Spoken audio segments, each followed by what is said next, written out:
Hello folks, today I'm going to be giving you my 1 month later take on the new M3 MacBook Air 15-inch with 16 gigs of RAM and a 1 terabyte hard drive in the new anodized Midnight that is supposed to be not such a fingerprint magnet.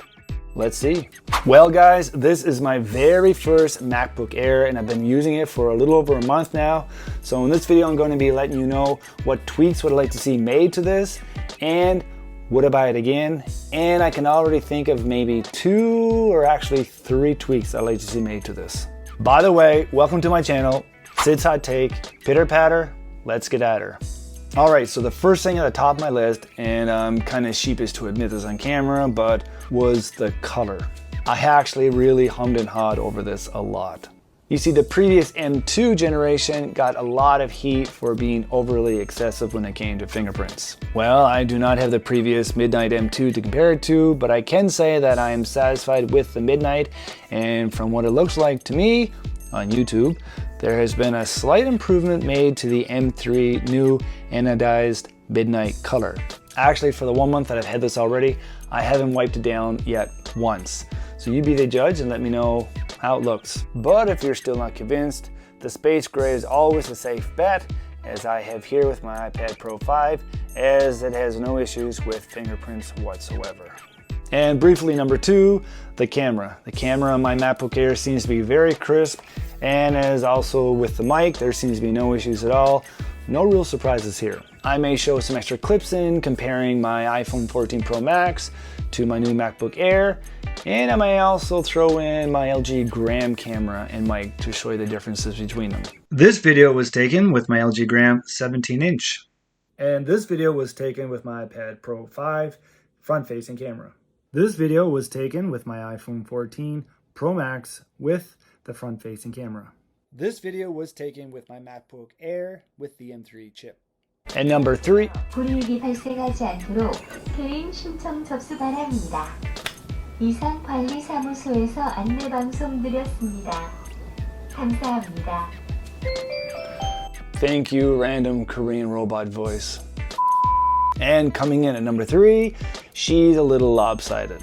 What I mean is, all the ports are on one side of the laptop. Now I knew about this before ordering it, and I also knew that if I wanted to solve this issue, I simply had to click on and buy the MacBook Pro rather than the MacBook Air, as the Pro has extra ports and they have Thunderbolts on each side of it.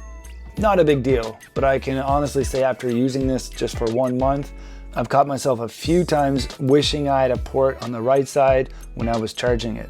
This is something that my iPad Pro has with the Magic Keyboard, as it has a second USB-C port that for a long time I had even forgotten about, but now I catch myself using it from time to time.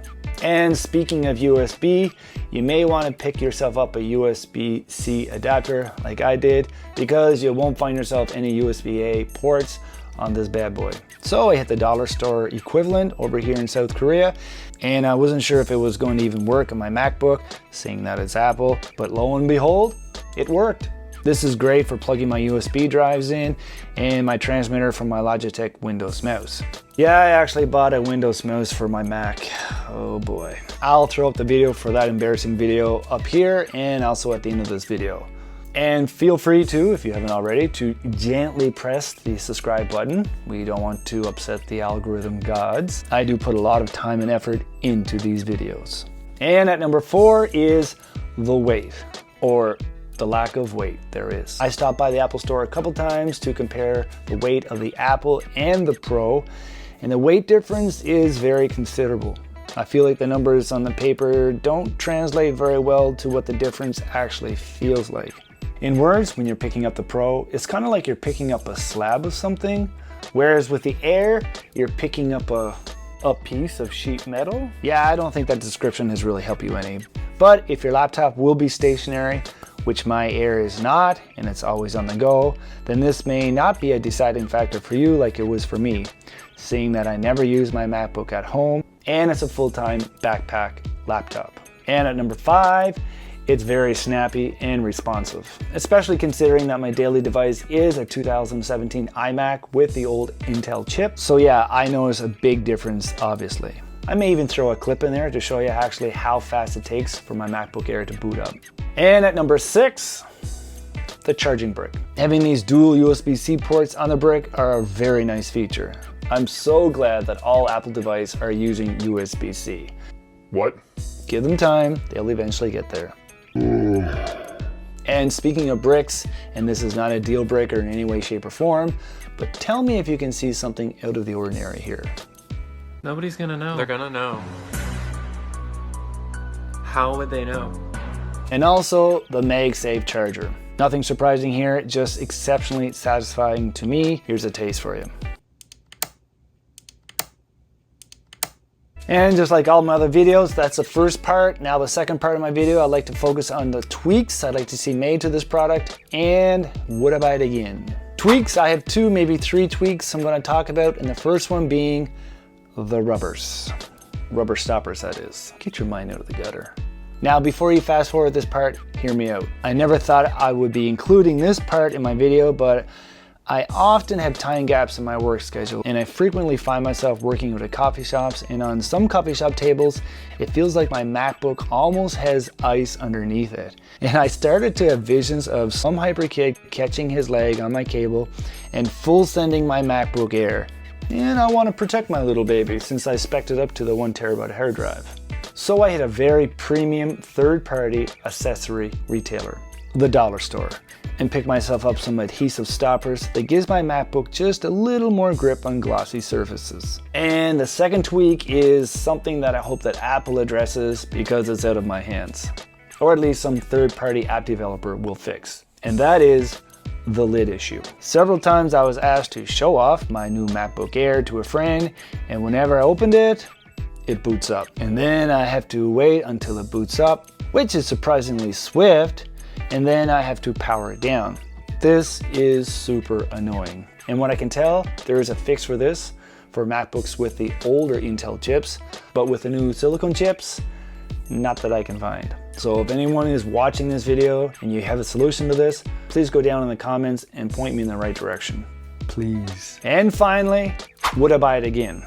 Well, it shouldn't be any shocker. If you guys haven't already noticed, I'm a big fan of my new M3 MacBook Air. Speaking of fans, MacBook Airs don't have a fan. Did you know? So you can expect not even a peep coming out of this little puppy. It is so quiet. Unlike my LG Gram, which when that fan turns on, you hear it. Like I said, I am a huge fan of the new M3 MacBook Air. The color and fingerprint issue, nope, not an issue. This purchase seems to be as expected, and zero buyer's remorse here. Quick and final thought, last thing I promise. Something that I really thought long and hard over was, should I just get the Pro, since I wanted to spec up the Air a little bit to the 1 terabyte hard drive, which also the Pro isn't so stingy on the ports like the Air. However, like I already said, after hitting a local Apple store and feeling the weight difference between these, I'm so glad with the Air. Something you might want to do if you're in the market for buying a new MacBook. Stop by the store and feel the difference and check them out for yourself.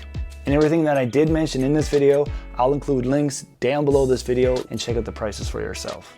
And for some reason, if you want to check out this video of me buying a Windows mouse for my iMac, which I didn't realize until 1 year later when I started to put the video together for my YouTube channel, you can click here, or these videos might tickle your fancy too. And think about subscribing. See ya.